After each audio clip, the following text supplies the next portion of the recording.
talk about is fasting. The term fasting means to abstain from food, solid food. And contemporarily, when we're talking about fasting, we're talking about liquid food as well, that is juices, fruit juices, and vegetable juices. Now, fasting, the term meant to abstain, and we usually consider a fast when you go to sleep at night and you wake up in the morning. You have a period of time where you break your fast, and they call that break fast. And that's because of the history of fasting. That's where the term breakfast comes from, or breakfast as we say, but it means break your fast. And another thing is a person should have their stomach empty before they go to sleep, and that's why they say, are you fast asleep? Meaning abstain from food, fast asleep. So the words, if you trace them back in their origin, you'll find out always refer to a period of time when people fasted. Now, for African people, fasting occurred during certain scheduled times of the year. During harvesting season, just before harvest, there would be a fast. See, when you have plenty of food around, and just before the food supply dwindles down, the amount of food you eat decreases, and that puts you on a fast. And then you have the harvest when there's plenty of food again. So between the harvesting season, there was a time when you fasted. These were scheduled by nature. Then there are fasts that are scheduled by the sun, and we use the solstice for that, the winter solstice, the summer solstice. That's when the sun is the highest point from the equator. So they help you schedule a fast. Then there are fasts based on religions, 40 days and 40 nights without food, which is called quarantine in the Italian. That's where the word quarantine comes from, fasting. So we have fasting that are scheduled by religions, fasting that's scheduled by the sun, and fasting that are scheduled by harvesting seasons. Nature, of course, causes you to fast. All animals, whenever they are sick, they stop eating and they'll go get a herb. A dog will do it, a cat, as well as horse and cattle. They will go on a fast. They will just stop eating. And that puts them on a fast, because a fast has a curative element to it. That's why we fasted. It helps to regenerate the system and nourish the system. So it's a time when you give back to nature. During the time that you're eating, you're taking from nature. And during the fast, you're supposedly giving back to nature. And that gives you a balance. And that's what fast was meant to do, to put you back in equilibrium with nature. A time when there's fasting, a time when there's not fasting. So the fast, as it's known today, includes liquid food, as I mentioned before. And when you're using liquid food, such as apple juice, raw apple juice, orange juice, grapefruit juice, and vegetable juices, spinach, beet, carrot, that's when you concentrate the juice from the plant. So whenever you're dealing with a concentrate, you have to take a lot more fluids. So you drink more water when you're drinking liquid, such as the juices and the vegetable juices and fruit juices. So your water content should be escalated because of the concentrated nature of the juices. So that helps flush out your system. Let's just start from someone who's never been on a fast before. The biggest fear usually is, I'm going to starve to death. For some reason, people just think they're going to starve and drop and die. But that doesn't happen.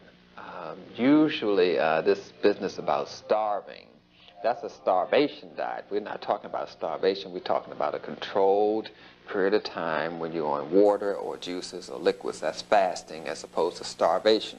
But most of the time when you say fasting, people are thinking of starving to death, but we're not talking about that. Not at all. We're talking about a controlled period of time where you're abstaining from eating solid foods to rest your digestive system. Now, the fear about starving to death, that doesn't happen. The fear of being so hungry that you'll just run and get something to eat, usually when the small intestines and large intestines are emptied of all the food, that's when you lose the craving for food.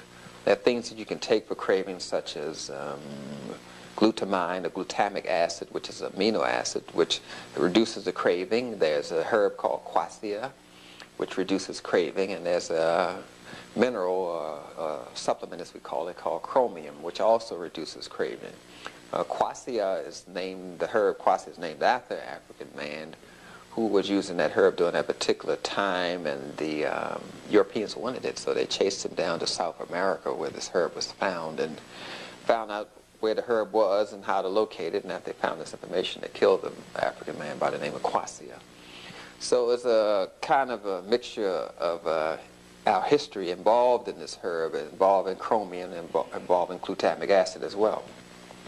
So these substances, the supplement of chromium, the herb quassia, and the amino acid glutamic acid, or glutamine, help reduce the craving. So you can take that while you're on the first 3 days of your fast to help reduce the craving and the kind of impulse that you're going to starve and die of death or something of that sort.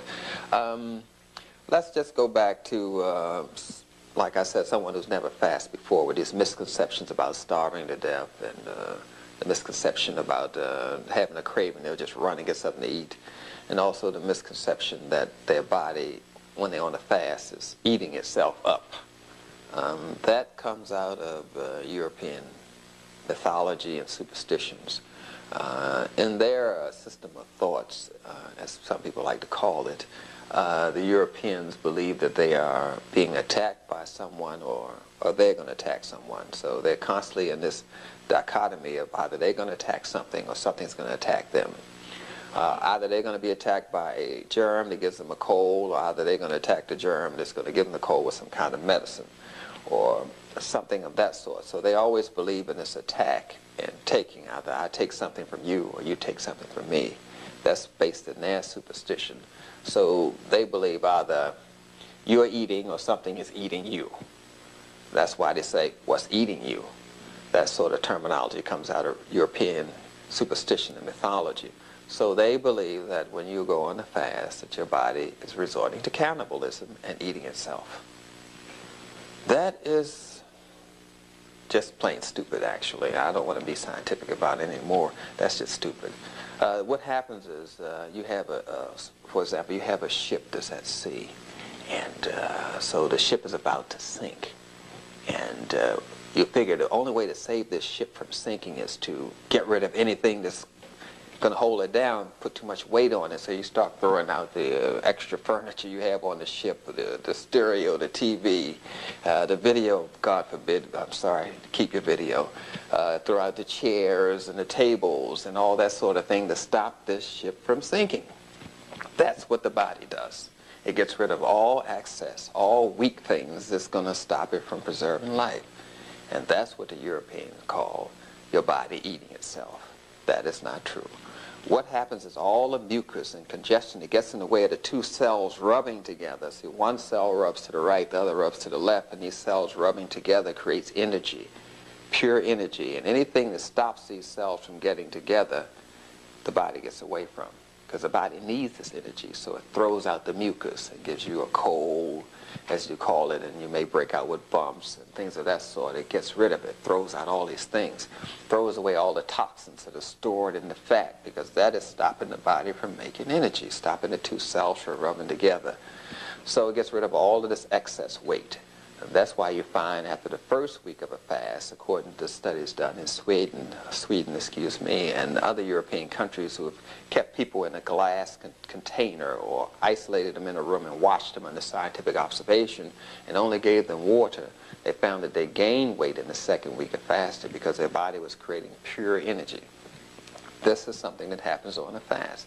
I know it's kind of hard for you to probably understand, but the body is creating pure energy, and therefore is able to gain pure weight instead of fat weight.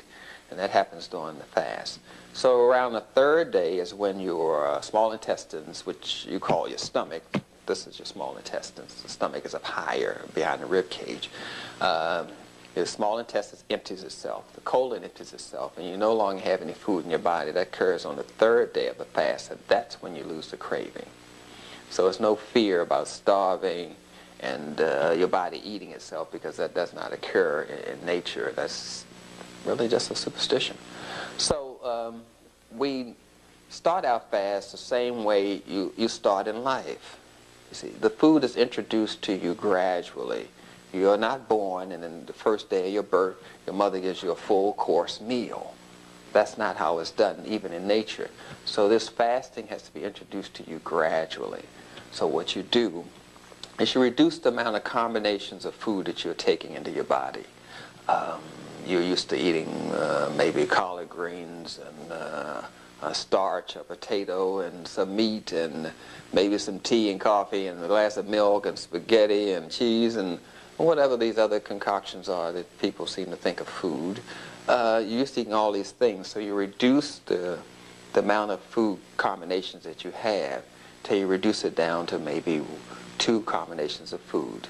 Say, for instance, you would just one day you would eat apples and oranges and pears and tangerines and melons and strawberries, and you start just reducing it down till the day before you go on your fast, you're only eating one type of food. Say you're just eating oranges all that day, so you're reducing the food combinations down from 3 to 2 to 1. You eat all oranges for one day. And then when you go on your fast, you're drinking one type of juice all day, and then you start drinking 2 combinations, pears and apple juice, and then you start making more combinations of juices, lemons and oranges and grapefruit. You're making more combinations, and that gives you a combination of nutrients. But this is how you slowly introduce these combinations to your system, just as it's slowly introduced to you as a child. So before we go on the fast, we reduce the combinations of food. We reduce the cooking time that you're used to having with food, where you're cooking food maybe for how some people cook a pot of beans for 2 days and collard greens for 3 weeks. We don't want to do that. We want to lightly steam the greens. So we're getting it to a raw state. And while you're doing this, always take a digestive enzyme, because your body is probably not used to digesting raw foods. So you don't want to tax the system that much. So take a digestive enzyme all the time while you're taking raw juices, so your body can get all the nutrients out of the juices. There is a fasting kind of craze where fast will save you from all these illnesses and this and that, but you can only get out of the fast what you put in it. It's important that you go on the fast correctly, and it's important that you maintain the fast correctly, and it's important that you come off the fast correctly. If you come off the fast with a whole lot of combinations of food, heavy starches, you have just ruined everything that you've done. You want to come off of it gradually, go into it gradually, just as nature introduces you to food gradually. So we, for instance, the first day of getting into the fast, we'll just use 3 days. So the first day before, on this 3-day period before we go into the fast, we're eating apples, oranges, bananas, papayas, mangoes, and we're eating quite a variety of fruits. Because fruits cleanse the body, whereas vegetables tend to stabilize the body. So we want to cleanse the body. And so we're eating those combinations of fruits. And then we reduce it down to, say, 2 or 3 pears and apples and oranges. And then on the 3rd day, that's the day before the fast, we eat only one type of fruit, the fruit of our choice, whatever fruit you choose. And then we go into the fast, which can be a liquid juice fast, as I mentioned before, or a water fast. Now, we don't want to go into a week or 2-week or a month fast. We're not trying to do anything heroic here. We'll probably go into a 1-day fast to start off, and then gradually work our way to 2 days or 3 days or a week of just fasting on liquids. Knowing that we have to dilute these juices because they're too concentrated.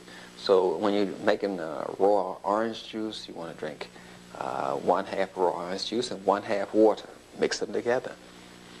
And then you want to drink 1/3 orange juice and 2/3 water. Mix them together until the 3rd day of the fast you're drinking just water. And then you go out of that fast the same way you came in. 1/3 juice, 2/3 water. 1/2 juice, 1/2 water. And then you're drinking just the plain juice by itself without the water. And then you're going back into eating one type of fruit, then 2 types, then the combination, and then you're out of the fast again. So you can approach the water fast that way and the juice fast that way, knowing that there are certain healing elements involved in all the fruits and vegetables. They are usually based on the color breakdown of the melanin. The pineal gland makes the melanin, and it has a color breakdown, which we call indigo, violet, blue, and orange, and red, and green. These are the colors made from melanin, and we want to concentrate into our fruits the same way. We want to use a variety of colors, which gives a variety of nutrients, which stimulates the hormones in the fruits. Because fruits possess hormones, and these same hormones go into your body and stimulate the hormones in your body. Hormones drive the energy, give it a direction, tell it which way to go. So we're driving the pineal gland, which stimulates the pituitary, which makes a melanocyte kind of stimulating hormone, melanocyte stimulating hormones, which stimulates the melanin in the pineal gland. So we're getting into the whole triangle of the glandular system. We're stimulating each gland by the various colors. Usually, when you're dealing with the colors, the higher colors, such as the sun, which is yellow and orange and red, and you're coming down to the darker colors, you're coming closer to the earth. You're coming closer to the original source of the color, which is the pineal gland. So we want to use a variety of colors. We want to use purple fruits, such as grapes, and we want to use orange fruits, and we use green fruits, such as oranges, which are dyed orange by the Europeans. They're not really orange. So we want to use a variety of fruits, and the fruits that have a variety of colors, because usually they have at least 1 to 2 colors to the skin. They possess 1 or 2 or more colorings that stimulate the body. Because the body is a rainbow-producing instrument. The more of the rainbow you put in the body, the more of the rainbow you get out of the body. That's why it's important while you're on the fast to stimulate your pineal gland by blinking at the sun before noon and afternoon to help stimulate that pineal gland. That should be done every day, as well as taking a bath every day, because the toxins are being released through your skin and you want to get them out. So you take a bath to help flush those toxins out and get them off your skin. And the waste is accumulating because, as I mentioned before, you have this ship that's sinking. So the body's throwing away all the excess baggage. And so all this excess waste is accumulating in the colon, small intestines, large intestines. So enema would be necessary. Enema can consist of catnip herb tea, which relaxes. And you can use a stimulant kind of tea also in that, a little bit of lobelia. Or you may want to add 1 or 2 leaves of senna, which is a laxative, to help get the waste out of the system. It's very helpful for the body to take some herbs like Irish moss or some herb like slippery elm, because they form a lot of mucus and help wash the system too. So we want to be mindful. There are quite a variety of teas to be taken while you're on the fast to help cleanse your body, because that's the purpose of the fast, to regenerate the body, spiritualize the body, and cleanse the body. The fast is holistic. If we just look at it as a physical mechanism, then that's all we're going to get out of it is physical. We're going to be earthbound. We're not going to stimulate our mental being, our spiritual being, and our human being in its totality. So we want to use some herbs to help the healing and the cleansing progress along. We want to go and get some portiaco. We want to use some chaparral, some golden seal, echinacea, red clover, burdock for the skin, chickweed for the skin. Such herbs as that to help cleanse the body, knowing that the process is we want to pull the mucus from deep inside out. So we want to cleanse the lymphatic system with echinacea. We want to cleanse the blood with red clover. We want to cleanse the skin with burdock and chickweed. And looking at all the different healings we can do, juniper berries for the pancreas, yarrow for the pancreas, red raspberry for the pancreas as well. We want to cleanse every organ system, including liver. We may want to cleanse that with some milk thistle and various herbs that are beneficial for the liver, such as dandelion. So we're going from one herb to another herb, working on each organ system in the body to cleanse it, cleansing the lungs with mullein and with ginkgo and with lobelia, as I mentioned before. And we need to work at not only the lungs, we have to work at cleansing the kidney. We can use yuva ursi, we can use buchu, we can use kuba berries, we can use palmetto berries. We want to cleanse each system, the blood, the kidney, the pancreas, the liver, the large intestines, small intestines with slippery elm, as I mentioned, Irish moss, those things that form a lot of mucus in the body. So we're using the teas, we're using the herbs, we're using the vegetables, as some people like to call them, the carrots, the beets, beet juice, carrot juice.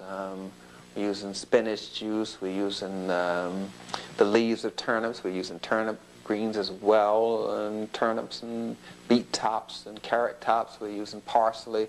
We're making a combination of vegetable juices to cleanse the system. So all of these are part of the cleansing action of the herb, along with the digestive enzyme to release some of that burden of breaking down the food off the liver. The liver has other responsibilities in the body other than concentrating on making bile. The liver senses the red blood cells and say this cell should go, this cell should stay, and whatever cell should stay, it turns it into bile to help break down toxins in the system. So we want to use those as well. Some fenugreek perhaps because it has choline in it and it helps emulsify fat. Lecithin does the same thing as well. And so guar gum helps slow down the burning of substances. So if you're having problems such as diabetes mellitus or pancreas disease, then you not only want to focus on the yarrow and the raspberry and the juniper berries, but you also want to help slow down the burning process of the sugars. So you may want to use glucomannan, which is a herb. This helps slow down the burning, and guar gum slows down the burning and releases some of the stress off the pancreas. So the cleansing, we're using herbs, we're using juice, as I mentioned before, red beets for the liver and as well as for the blood, and of course carrots have a lot of calcium in them, and that's good for your system, and vitamin C such as you find in yams. We want to use the yam as well if we're using the carrot juice, because the yam has the vitamin A, the vitamin C. It's good for diabetes, it's good for digestion, and it's a sprout, and so therefore it has a concentrated amount of energy in it. So we're using all these combinations of plants and herbs, flushing out our colon with enema daily, with catnip, as I mentioned before, 1 or 2 leaves of senna, and some soothing kind of herb, along with it some slippery elm, and some garlic. Catnip and garlic is also an excellent enema to give yourself. And the baths, as well as blinking the eyes, looking at the sun before noon and afternoon, and walking barefoot to get that high amount of concentrated charge out of the body, and doing some spiritual exercises as well. This is done with herbs such as gotu kola, which helps bring a lot of blood to the brain. So we want to infuse the brain with blood with gotu kola, and use herbs such as false unicorn to help stimulate the glands, or damiana. So we're using gotu kola, false unicorn, or blessed thistle, and damiana in a combination to stimulate the pineal gland, because this fast is not going to work without the proper stimulation of the pineal gland, because that's the first line of defense for black people.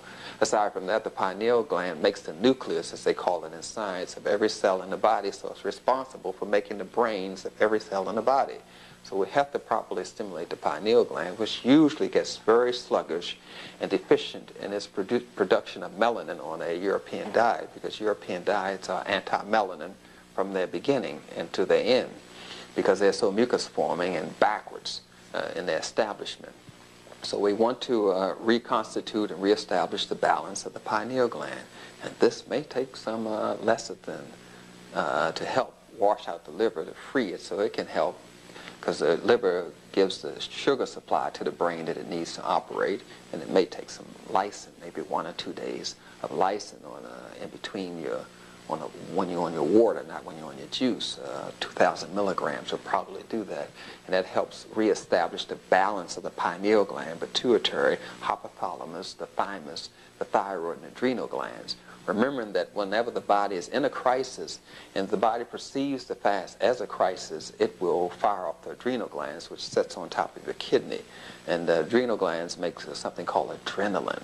And adrenaline is simply something that's used for defense, fight or flight kind of response, just as the parasympathetic system, part of the autonomic nervous system, is used for fight or flight to get you out of a crisis situation. So that adrenaline will probably be excess in your body, and only the liver can get rid of this excess adrenaline. That's why it's important to work on the liver with yarrow, dandelion, and milk thistle, and other herbs that are good for cleansing the liver. Because the adrenal glands are going to fire off, and they sometimes become fatigued, and pantothenic acid helps relieve that fatigue on the adrenal glands, and you can get those from just the hormones in the vegetables and fruits themselves, such as mangoes, papayas, kiwi, star fruit. All of these help establish the balance. They are tropical fruits, and they're the fruits that our ancestors ate, such as Imhotep, Hatshepsut, Ahmes, and Ramesses, and Menes. Narman is called catfish, the man who united the two kingdoms, Upper and Lower Egypt, fighting the those marauding bandits known as Europeans. All of our ancestors was raised on this diet, and it was done on purpose. That's why we produce such a higher civilization and produce such technologies and sciences as calculus and astronomy and architecture, because our diet was holistic and natural, and it included fasting periodically, based, as I mentioned before, on the harvesting seasons or on the solstice, and based on the inherent rhythm of the body, because African people are on a solar rhythm, whereas the Europeans are on a lunar rhythm. They are mostly moon-concentrated people. That's why you find so many references to the moon in their culture. They speak of romance about the moon. When they get married, they go on a honeymoon. They have stars at night and the moon glows in your hair. Everything is about the moon. They're mostly moon-centered people, and we are solar-centered people. So to go on that kind of a regimen of diet is anti the rhythm of our system. So we mostly go into a 3-year kind of rhythm. That's what the pineal gland is on. Our eating was based on the sun. The metric system is based on the sun. The calendar is based on the sun. Our religion, the Kemetic religion, uses symbology of the sun, Ra and Re. The child is carried in the solar center of the mother. The mother's umbilical cord is on the sun. Birthing of children occurred every 3 years in Africa. That's based on the sun. Everything was solar centered in our culture. And that's because of the high amount of importance and respect that our ancestors had for the pineal gland, which is stimulated by the hormones in fruits, which possess all the nutrients that the pineal gland needs. It helps stabilize the balance. So we want to reaffirm that balance with the fruits on our fast and lean more toward tropical fruits, as the Europeans call it, the mangoes, papayas, the kiwi, the star fruit, all those so-called tropical fruits. The pineapple, they are very responsive to the sun. They ferment and they ripen in the sun. They're very responsive, and they're cooked by the sun naturally, whereas the Europeans try to duplicate that fire energy and just started cooking foods and destroy the whole nutrient content of the foods by cooking them. It depletes the foods of their vitamins. It makes the calcium and magnesium too coarse to be digested. So in a raw form, the food is highly digested, and so this raw energy which we're getting from the fast is what's going to rekindle our system.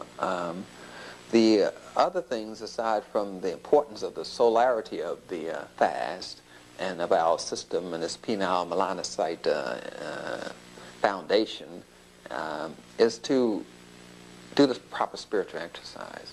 I don't mean by spirit what perhaps some religious structure means by some club, as there really are, these religious structures. I'm talking about spirit in the purest African sense of the word. To be spiritual means to know why you're on earth and your purpose in life. That's what spirit means in African thought. So what we want to do is reaffirm why we're here and our purpose in life.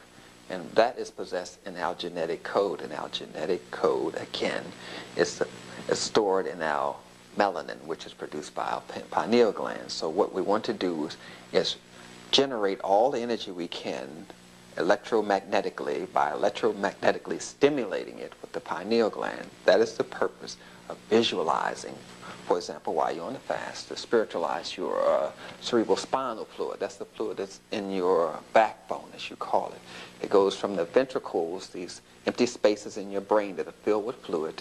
This fluid is in it called cerebral spinal fluid, and it goes down your back and up your spine again. It's milked by your muscles. So what you do is visualize the cerebral spinal fluid down where your genitals are.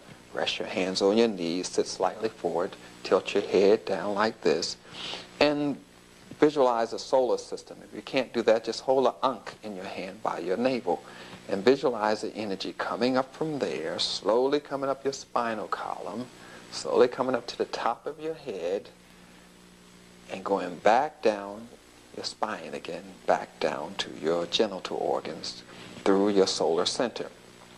That spiritualizes or gives your cerebral spinal fluid electromagnetic charge, because the pineal gland is rooted in the third ventricle, which we have that trinity again, the mother, the father, and God, the man and woman and God, the Trinity concept, which the Europeans call Father and Son, and Holy Ghost eliminated the woman because they have a inferiority about their women for some reason. I don't know why. But in any case, we reaffirm this kind of Trinity of man again and woman again. And that's what the pineal gland does. When the cerebral spinal fluid comes back up to the ventricles, the pineal gland charges it electromagnetically, and then it's sent back down. And they call that the regenerative principle, or generating yourself, or generating your tree, because your spine looks like a tree, and they call that the tree of life, with its branches, or they call dermatomes that go through your body all the way around, which the Chinese call meridians, which we call a tree. So we want to do that proper spiritual exercise while you're sitting or while you're standing. And while you're doing this exercise, deep breathing is very important. You breathe in very slow, you exhale very slow. You breathe in very slow, you exhale very slow. As you are visualizing and feeling your spinal fluid go up from your genitals through your solar center all the way up to your pineal gland and back down again, going from your right side up and your left side down. The same applies for women, except they have two centers. See, we have 12 melanin centers in our brain and 22 spiritual centers in our brain, where the Europeans have 2 melanin sites in their brain. So that kind of exercise limits us. And the Chinese have fewer melanin sites in their brain. So if we do on a Chinese kind of spiritual exercise or meditation, it limits us because they don't have as many melanin centers as African people. The Chinese, the Japanese, we can't use their systems, and least of all, we cannot use the European system because it stops us from going to the 12 centers. The Chinese, the Japanese will probably stop at 7 and say you have 7 chakras or 7 energy centers in your body. That's what they have. We have 12. The Europeans have 2. So the highest melaninated people are African people, so we can't use these other cultural spiritual exercises because they limit us spiritually. They're anti-melanin. That's why I'm saying you have to approach this thing and understand that within your structure is the temple of God. That's why they call the body a temple, and explains all of these things to you.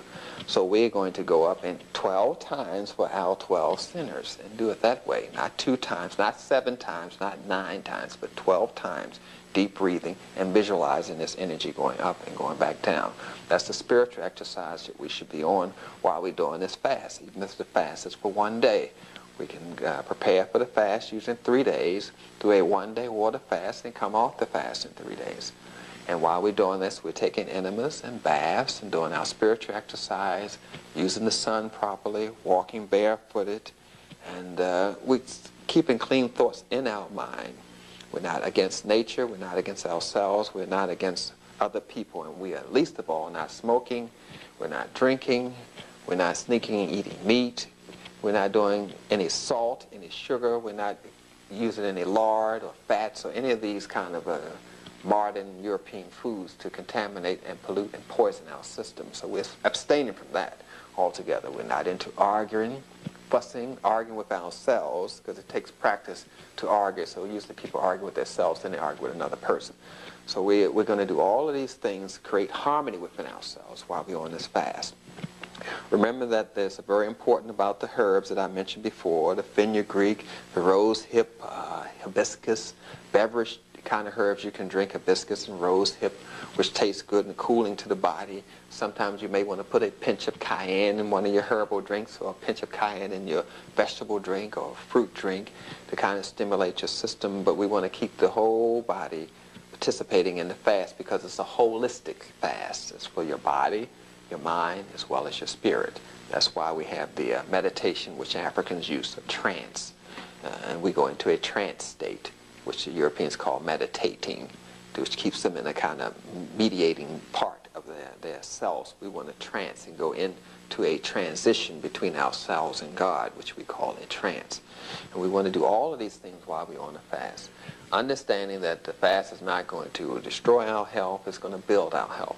It's going to regenerate our system. It's going to help get rid of the pollutions and toxins that accumulate in your body and get stored in your muscles and in your bones and in your fat tissue. So periodically, we should use fasting. Maybe once a month, once every solstice, in between the seasons, the summer, winter, and fall. for religious purposes, 40 days and 40 nights.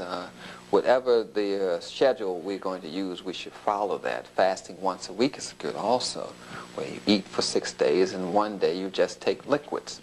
I mean, the fast can be geared to your needs, whether you're in a contaminated urban environment or in a country environment or not. You can gauge a fast for your needs. One day out of the week you're going to just drink fruit juice, raw, or vegetable juice, raw, and take digestive enzymes to help you break down the food, and take an enema to help your body get rid of the waste. So fasting is a tool that we should put in our lifestyles and make it rather important for us. And this is very important for the children to see you do this, to exercise control, because by exercising control, it gives you more control and more ability to be holistic and Afrocentric, because you cannot be African unless you eat African, and you cannot dress African and be African unless you eat African. All of this is part of our Afrocentric lifestyle, fasting. I hope you try it.